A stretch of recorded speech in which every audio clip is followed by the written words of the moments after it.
ये वो दौर था जब पैसा कम खुश, 90 का दशक। हम में से कईयों की लाइफ का ऐसा गोल्डन पीरियड था जिसके साथ हमारी खूब यादें जुड़ी हुई हैं। ये वो दौर था जब पैसा कम, खुशियां ज्यादा हुआ करती थी। साधन कम लेकिन समाधान ज्यादा हुआ करते थे। रिश्तों में खटास कम, मिठास ज्यादा हुआ करती थी। पैरों में भले चप्पल नहीं थी लेकिन चेहरे पर मुस्कुराहट ज्यादा हुआ करती थी। घर में भले ही पिता की एक पुरानी साइकिल हो लेकिन बच्चों के दिल में उसे चलाने की चाहत ज्यादा हुआ करती थी। कहते हैं कि गुजरा जमाना लौट कर नहीं आता, लेकिन हम कुछ पलों के लिए समय में पीछे जाकर उस जमाने की यादों को जरूर जी सकते हैं। और आज के इस खास वीडियो में हम आपको ले चलेंगे 90 के दशक के उस दौर में जिसे देख आपके बचपन की यादें ताजा हो जाएंगी, आंखों में खुशी के आंसू भर जाएंगे और दिल कहेगा वो दिन भी क्या दिन थे। तो चलिए चलते हैं इस सुहाने सफर पर। आपको याद है उस वक्त माँ ईंट और मिट्टी से बने चूल्हे पर आग जलाकर खाना बनाया करती थी और शाम होते ही बच्चे खाने का इंतजार करते हुए माँ के साथ आंगन में बैठ जाते। चूल्हा जलाने के लिए खेत से पतली सूखी लकड़ियां तोड़कर लाई जाती थी और जिसके घर में गाय भैंस हुआ करती थी वो उनके गोबर के उपले या ठेपड़ी बनाकर उन्हें सुखाते थे। फिर चूल्हा जलाने के लिए उनका इस्तेमाल होता था। और जिसके घर गाय भैंस नहीं होती थी वो पड़ोस से या मार्केट से 1 रुपए के 2 दर्जन गोबर के उपले खरीद कर लाते थे। फिर माँ फूंक फूंक कर चूल्हा जलाने की कोशिश करती थी और जब वो जल जाता था तो बच्चों की खुशी का ठिकाना ही नहीं रहता था। वहीं जब सब्जी मंडी जाने का मौका मिलता था तो वहां दुकानदारों को कोयले से जलने वाले चूल्हे पर पकौड़े, समोसे और कचौड़ी बनाते देख मुंह में पानी आ जाता था। और सामान के लिए मिले पैसों से कुछ पैसे बचा के हम नाश्ता खाने में खुद को रोक नहीं पाते थे। उस समय ना वॉशिंग मशीन होती थी, ना ज्यादातर घरों में पानी के नल। तभी घर की बेटियां कुएं से बाल्टी भर के पानी ले आती और थापी से पीट पीट कर कपड़े धोया करती थी, जबकि कुछ लोग कपड़े लेकर नदी के किनारे बने घाटों में चले जाते थे और वहीं कपड़े धोकर नहा भी लेते थे। आजकल तो लगभग सभी के पास पक्के मकान है, लेकिन उस दौर में गांव में सिर्फ एक आधा लोगों के पास ही पक्के के मकान हुआ करते थे। बाकी गांव के पास मिट्टी से बने हुए कच्चे घर हुआ करते थे। और आपको बता दूं कि जब दीपावली का त्योहार आता था तो लोग अपने इन्हीं घरों की मिट्टी और गाय के गोबर से लीपा पोती किया करते और इसे काफी शुभ माना जाता। लोगों के घरों की दीवारें आला या ताक कहे जाने वाले ऐसे स्थान जरूर दिख जाते थे जहां छोटी चीजें बहुत रखी जाती थी। घर की चाबियां और शाम को जलाने वाले दिए इसी पर रखे जाते थे। लेकिन अब नए घरों में इनकी जगह ड्रेसिंग टेबल या डिजाइनर अलमारियों ने ले ली है। तस्वीरों में दिख रही ये चिड़िया उन दिनों खूब दिखा करती थी, लेकिन आज ये विलुप्त होने की कगार पर पहुंच गई है। आपने इस चिड़िया को आखिरी बार कब देखा था और इसकी मधुर ध्वनि का दीदार किया था? कमेंट्स में बताइए। याद है रोज शाम होते ही सभी दोस्त गली के नुक्कड़ पर मिला करते थे और खूब हंसी मजाक किया करते थे। ऐसे लेकर किसी ने क्या खूब कहा है कि उस दौर में सहजता थी, सादगी थी, बंदगी थी।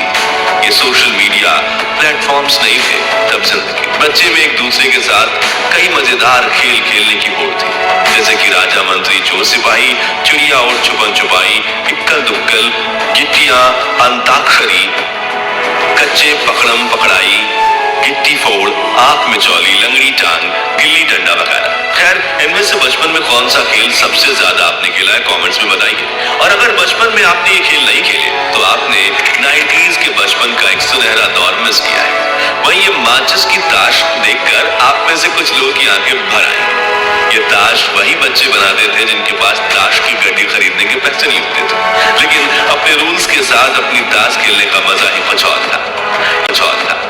याद है वो स्वादिष्ट कैंडी जो 90 के दशक की शान हुआ करती थी। गुरु चेला जिसमें कैंडी का पैकेट घुमाने पर फोटो बदल जाती थी।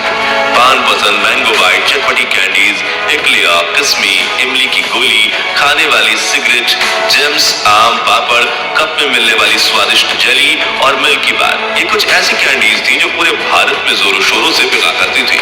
खैर इनमें से आपकी पसंदीदा कौन सी थी? कमेंट्स में बताइए। ये वो गलियां हैं जहां हम क्रिकेट खेलते वक्त जीवन की सभी समस्याएं भूल जाते थे। बच्चे बारिश के पानी में छपाक छपाक करके दौड़ते थे और अगर एक पुराना टायर मिल जाए तो छोटी सी लकड़ी की मदद से टायर को धकेलते हुए रेस लगाने का मजा ही अलग था। ये वही मोहल्ले हैं जिनके साथ हमारी सैकड़ों यादें जुड़ी हुई हैं। ये वही पेड़ है जहाँ देश के लाखों बच्चों को प्राथमिक शिक्षा मिली और जिन बच्चों को स्कूल जाने का सौभाग्य प्राप्त होता था की ऐसी लकड़ी की चारपाई पर बैठकर पढ़ते थे। जब पहली बार बंगाल में इंग्लिश स्पीकिंग क्लास खुली थी तब ऐसे दीवारों पर एडवर्टाइजमेंट दी गई थी, लेकिन आजकल तो अंग्रेजी के सामने हिंदी भी फीकी पड़ने लगी है। अब नजर नहीं आते ये डाकियां जिनकी साइकिल की घंटी सुनते ही घर में खुशियों की लहर दौड़ उठती थी। पोस्ट ऑफिस तो आज भी है, लेकिन खत लिखने वाला कोई नहीं। याद है गांव से शहर गए लोग जब परिवार को एसटीडी पीसीओ पर फोन किया करते थे तो पूरे गांव में खुशहाली फैल जाती थी। प्रेमी प्रेमिका तय किए गए समय पर एसटीडी बूथ के पास बैठकर एक दूसरे को फोन लगाने की राह देखते थे और सिक्के खत न हो इसलिए बात करने से ज्यादा ध्यान सेकंड्स पर होता था। लेकिन यार मजा बहुत आता। ये वो दौर था जब कांच की बोतल में तेल और रस्सी डालकर घंटों तक जलने वाली चिमनी बनाई जाती थी और रात को लाइट जाने पर इसे जलाकर घर वालों के साथ खाना खाया जाता था। याद है उस वक्त हमारी दादी नानी सिलबट्टे और मूसल में ताजी सब्जियों को पीसकर स्वादिष्ट चटनी बनाया करती थी। आटा पीसने के लिए घर पर ही 2 पत्थर वाली घटी यानी चक्की का इस्तेमाल किया जाता था। कुछ के घरों में मिट्टी के बर्तनों में खाना बनाया जाता था और खाने की हर बाइट में आने वाली मिट्टी की खुशबू मन को प्रफुल्लित कर देती थी। बर्तन भी स्टील के नहीं थे, बल्कि लोहे, तांबे, पित्तल और कांसे के हुआ करते थे और डाइनिंग टेबल की जगह जमीन पर बैठकर हाथ से खाने का मजा ही कुछ और था। चलिए अब हमारे प्यारे राजस्थान में चलते हैं और 90 के दौर की कुछ ऐसी यादों को ताजा करते हैं जिनके बारे में शायद आजकल के बच्चे को पता तक नहीं होगा।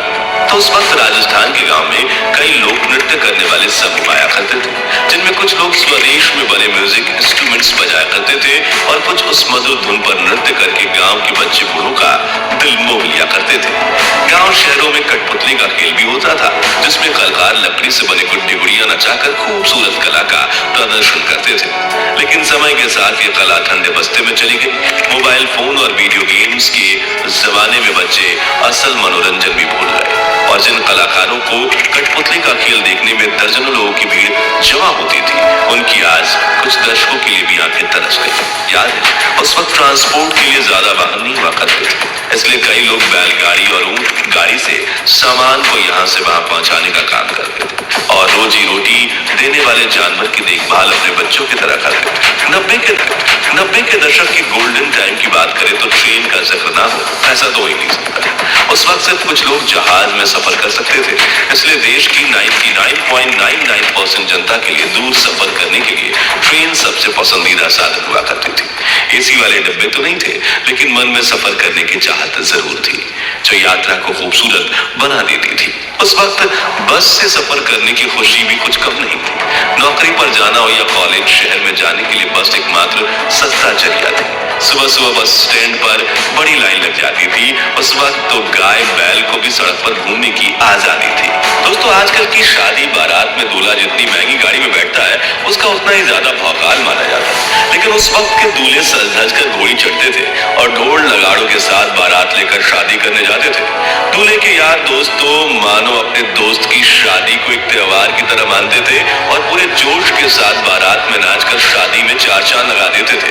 कोई ज्यादा अमीर होता था तो कोई ढोल नगाड़ों के साथ बैंड भी बुलाता था, जिसमें बड़े से लाउड स्पीकर लगे होते थे और बैंड वाला गायक हर आवाज में ऐसे गाने गाता था कि बारातियों के पैर रुकने का नाम नहीं लेते थे। वहीं कुछ लोग इन लाउड स्पीकर्स का इस्तेमाल अपनी दुकान के प्रचार प्रसार में भी करते थे, जिसमें वो अपनी ही आवाज में कुछ पंक्तियां कहकर उसे कैसेट में चला देते थे। खैर दोस्तों हमारा वो सुनहरा बचपन तो वापस लौट कर नहीं आने वाला, लेकिन हम अपनी यादों को ताजा करके कुछ पल की खुशी का अनुभव जरूर कर सकते हैं। तो अब आप भी कमेंट सेक्शन में अपने बचपन की ऐसी यादें बताइए जिन्हें याद करके आपकी आंखों में खुशी के आंसू आ जाते हैं। और ये वीडियो अच्छा लगा हो तो इसे लाइक और शेयर करके 21,000 लाइक्स के लक्ष्य को हासिल करने में हमारी मदद कीजिए और इस सीरीज के अगले पार्ट के लिए चैनल को सब्सक्राइब करके पास वाली घंटी जरूर बजा दीजिए। धन्यवाद।